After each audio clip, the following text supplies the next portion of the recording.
संदीप देशपांडे आपल्यासोबत फोन लाईनवर जोडले गेलेले आहेत। संदीपजी, स्वागत तुमचं। संदीपजी, केडीएमसी मध्ये मनसेनं शिंदेंच्या शिवसेनेला पाठिंबा दिला।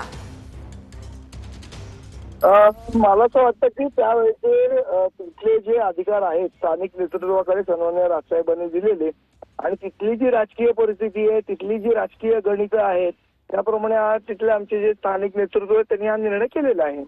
म्हणजे संदीपजी, पूर्ण जो ह्याचा निर्णय जो आहे तो फक्त राजू पाटलांनी घ्यायचा आहे, पक्ष म्हणून तुम्ही स्थानिक निर्णय घेणार नेतृत्वाला नाही? कसे अधिकार सन्माननीय राजसाहेबांनी दिले होते त्याप्रमाणे त्यांनी तो निर्णय केलेला आहे।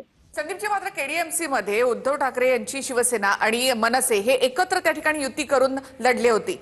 मात्र मग आता राजू पाटील असे म्हणतात, मनसेचे नगरसेवक हे आमचे नगरसेवक, ते असं कुठेही म्हणत नाहीत की युतीमध्ये आम्ही लढलो आणि युतीचे नगरसेवक हे आहेत।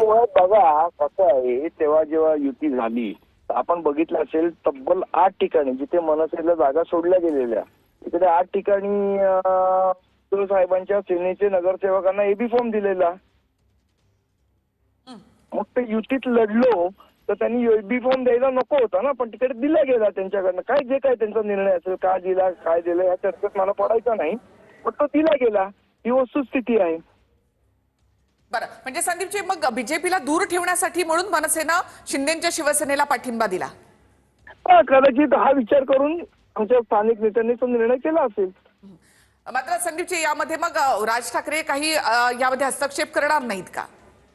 नाही, मला असं वाटतं की साहेबांनीच त्यांना अधिकार दिलेले आहेत, ते त्याप्रमाणे योग्य परिस्थितीचा विचार करून त्यांनी निर्णय केला असेल। बरं संदीपजी, थोडंसं थांबाल। नवनाथ बंदे